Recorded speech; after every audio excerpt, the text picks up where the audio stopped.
नमस्ते विद्यार्थी मित्रों, આપણે અગાઉના તાસમાં પ્રકરણ 1 સમય સંખ્યાઓ વિશે થોડી ઘણી માહિતી મેળવી છે।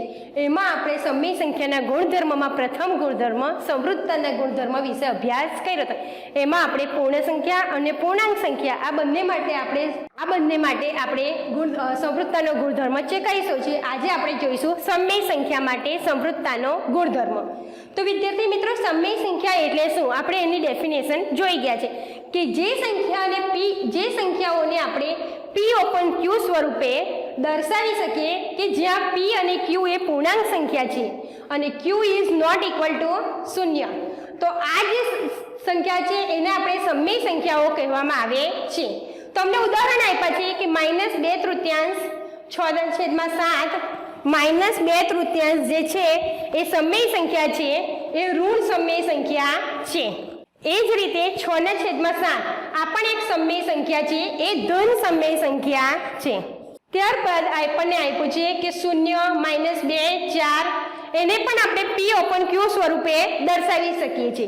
तो 0 -2 4 एने केवी रीते दर्शावी सकीए छे? जुओ, 0 जे छे ए P ની વેલ્યુ છે, P બરાબર 0 છે। આપણને વ્યાખ્યામાં શું કીધું છે? Q is not equal to 0, એટલે Q ની વેલ્યુ 0 ના લઈ શકાય, તમે P ની કિંમત 0 લખી શકો। અહીંયા છેદમાં કંઈ નથી એટલે આપણે 1 મૂકવાનો, એટલે કિંમત થઈ 0/1, એટલે આને આપણે PQ સ્વરૂપે દર્શાવ્યું, એટલે આ 0 પણ એક સમય સંખ્યા છે। એ જ રીતે -2 છે એ પણ P ની કિંમત છે, છેદમાં કંઈ નહીં તો આપણે 1 લખીએ તો આને પણ આપણે PQ સ્વરૂપે દર્શાવી શકીએ છીએ।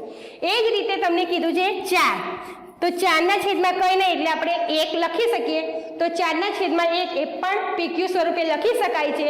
એટલા માટે આ બધી પણ સમય સંખ્યાઓ છે। હવે આપણે સમય સંખ્યાની સંવૃત્તતાનો ગુણધર્મ ચકાસીશું। એમાં પ્રથમ આપણે જોઈશું સરવાળાની ક્રિયા। જો આપણે બે સમય સંખ્યાઓનો સરવાળો કરીએ અને આપણને જવાબ પણ સમય સંખ્યા જ મળે તો સમય સંખ્યા એ સરવાળાની ક્રિયા માટે સંવૃત્ત છે એવું આપણે કહી શકીએ। તો આપણે ઉદાહરણ 1 લઈએ છીએ। તમને ઉદાહરણ આપ્યું છે 3/8 વત્તા -5/7। હવે વિદ્યાર્થી મિત્રો, આપણે આ બે સમય સંખ્યાઓનો સરવાળો કરવાનો છે। तो विद्यार्थी मित्रों, આપણે પહેલા સરવાળો કરતા પહેલા આપણે છેદ જોવાનો। બંને સંખ્યાઓ માટે છેદ અલગ અલગ છે, તો આપણે પહેલું લસા લેવો પડશે। લસા લઈશું તો જ સરવાળો થશે। તો આપણે 8 અને 7 નો લસા લઈએ। લસા લેવા માટે આપણે પહેલા એવી સંખ્યાઓથી ભાગ ચલાવવાનો કે નાનામાં નાની સંખ્યા બને ત્યાં સુધી ભાગ ચલાવવાનો। હવે આપણને અહીંયા એક 8 આપી છે, બેકી સંખ્યા છે। જો એકમનો અંક 0 2 4 6 8 એવો બેકી સંખ્યા હોય તો એનો ભાગ આપણે 2 થી ચલાવી શકીએ। તો 2 ચોક 8, 2 ના ઘડિયામાં 7 આવશે નહીં, એટલે 7 ને આપણે બેઠા લખીશું। હવે પાછું આપણે 4 છે, બેકી સંખ્યા છે, એટલે 2 થી ભાગ ચલાવી શકીએ। હવે આગળ પણ હજી આપણને 2 મળી છે, એટલે આપણે હજી 2 થી ભાગ ચલાવીશું। હવે જે સંખ્યા આપણને મળી છે 1 અને 7, હવે 2 થી ભાગ ચાલશે નહીં, તો હવે આપણે ભાગ ચલાવીશું 7 થી। તો હવે વિદ્યાર્થી મિત્રો, આપણે લસા શોધીએ। તો લસા શોધવા માટે આપણને જે પણ બધી સંખ્યા મળી છે એ બધાનો આપણે ગુણાકાર કરીશું। 2 દુ 4 દુ 8, 8 સટા 56। તો વિદ્યાર્થી મિત્રો, આપણને લસા મળ્યો છે 56। હવે આપણે આ બેવના છેદમાં 56 લાવવાના છે। તો 56 લાવવા માટે આપણે 8 ને કેટલા વડે ગુણીશું? 8 સત્તા 56 થશે। તો આપણે જેટલા વડે છેદને ગુણીશું એટલા જ વડે અંશને પણ ગુણવા પડશે। ત્યાર પછી વચ્ચે વત્તાનું ચિહ્ન છે એ એવું ને એવું જ રહેશે। ત્યાર પછી આવે છે 7। 7 ને આપણે કેટલા વડે ગુણીશું તો એનો છેદ 56 થશે, તો 8 વડે। એ જ રીતે આપણે અંશને પણ 8 વડે ગુણીશું। હવે આપણે ગુણાકાર કરીશું। 7 તાલી 21, 8 પંચા 40, પણ -5 છે એટલે ગુણાકારમાં પ્લસ માઇનસ થશે। હવે છેદ સરખો થઈ ગયો છે એટલે આપણે હવે એનો સરવાળો કરી શકશું।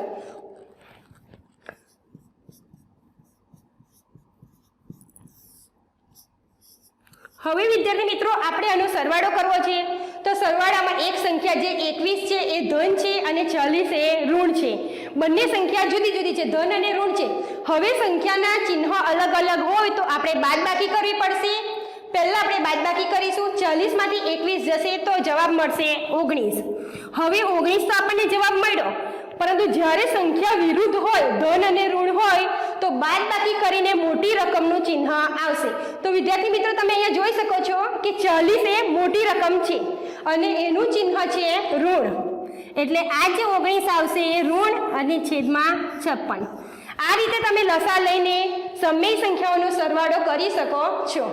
હવે આપણે સમય સંખ્યાના સરવાળા માટે બીજું એક ઉદાહરણ લઈએ છીએ. -3/8 વત્તા -4/5. આ ઉદાહરણમાં પણ તમે જોઈ શકો છો કે બંનેનો છેદ અલગ અલગ છે. એકમાં છેદ 8 છે અને બીજી રકમમાં છેદ 5 છે. જ્યારે છેદ અલગ હોય છે ત્યારે પ્રથમ આપણે લસા લેવો પડશે. તો આપણે 8 અને 5નો લસા લઈશું. લસા શોધતા આપણે ધોરણ 6 અને 7માં શીખી જ ગયા છે. હવે 8 એ બેકી સંખ્યા છે એટલે આપણે પહેલો બેકી સંખ્યાથી ભાગ ચલાવીશું. 2 ચોક 8, 2ના ઘડિયામાં 5 આવશે ને એટલે 5 બેઠા. હવે ફરી 2થી ભાગ ચલાવીએ તો 2 2 4, 5ના 5. હજી આગળ 2થી ભાગ ચાલશે. હવે 2 પછીની સંખ્યા આવી છે 3, તો 3ના ઘડિયામાં 5 આવશે નહીં. ત્યાર પછી આપણે સંખ્યા જોઈએ તો 4, 4ના ઘડિયામાં પણ 5 આવે નહીં એટલે આપણે સીધા જઈશું 5 ઉપર. હવે આપણે આનો લસા શોધીશું 8 અને 5નો. 2 2 4, 4 2 8, 8 પંચા 40. તો આપણને 5 અને 8નો લસા મળે છે 40. તો હવે લસા 40 મળે છે એટલે આપણે છેદ પણ 40 કરવો પડશે. છેદમાં 40 લાવવા માટે આપણે 8ને કેટલા વડે ગુણીશું? તો 8ને આપણે 5 વડે ગુણવા પડશે. તો 8 પંચા 40 થશે. જેટલા વડે આપણે છેદને ગુણીશું એટલા જ વડે અંશને પણ ગુણવાના રહેશે. તો અંશમાં 3 છે એ 3ને પણ આપણે 5 વડે ગુણીશું. વચ્ચે વત્તાનું નિશાની છે એ સેમ રહેશે. ત્યાર પછી 5ને આપણે કેટલા વડે ગુણીએ તો લસા 40 થઈ જાય. તો 5 અઠ્ઠા 40. તો છેદને 8 વડે ગુણ્યા છે એટલે અંશને પણ 8 વડે ગુણીશું. તો હવે આપણે અહીંયા ગુણાકાર કરીએ તો 5 તાલી 15, 15 તો આવશે પણ ગુણાકારમાં પ્લસ માઇનસ થશે. 8 ચોક 32 પ્લસ માઇનસ. હવે વિદ્યાર્થી મિત્રો આપણે છેદ સરખો થઈ ગયો છે એટલે હવે આપણે આનો સરવાળો કરીશું. હવે જુઓ તમે જોઈ શકો છો કે બંને સંખ્યા ઋણ છે, સરખી છે. તો જ્યારે સંખ્યાની નિશાની સરખી હોય તો સરવાળો કરવાનો અને એનું એ જ ચિહ્ન. એટલે 32 અને 15નો સરવાળો કરીશું તો 5 ને 2 7 અને 3 ને 1 4. તો આપણને મળશે 47 અને ચિહ્ન રહેશે ઋણનું જ. 47 છેદમાં 40. હવે વિદ્યાર્થી મિત્રો આપણે ઉદાહરણ 1 અને ઉદાહરણ 2માં જોઈ ગયા. તો સમય સંખ્યાનો સરવાળો કરીએ છીએ તો આપણને જે જવાબ મળે છે એ જવાબ પણ સમય સંખ્યા જ છે.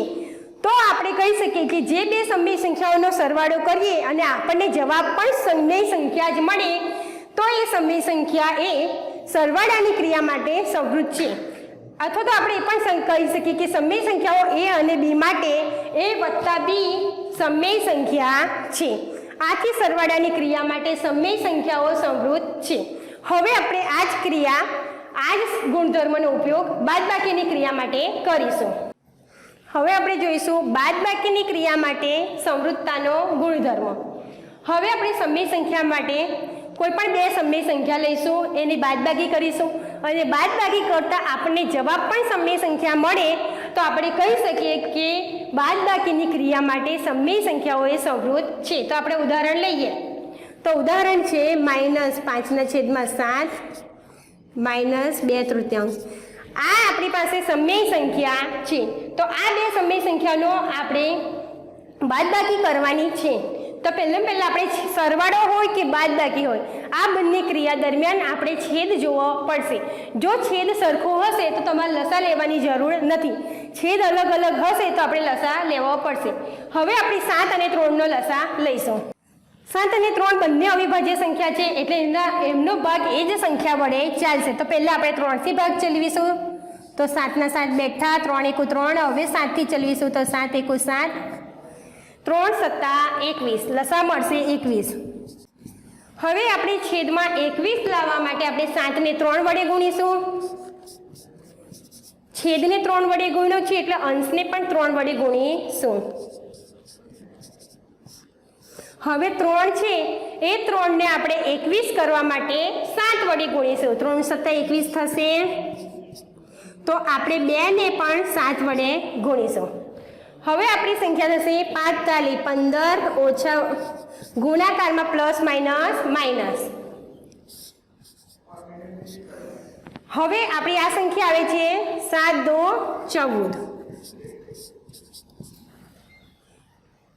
હવે આપણે જોઈ શકીએ છીએ કે બંને સંખ્યામાં ઋણનું નિશાની છે એટલે સરવાળો કરીને એનું એ જ ચિહ્ન તો 15 ને 14 નો સરવાળો કરીશું તો આપણને મળશે 29 ને નિશાની રહેશે ઋણની છેદમાં 21.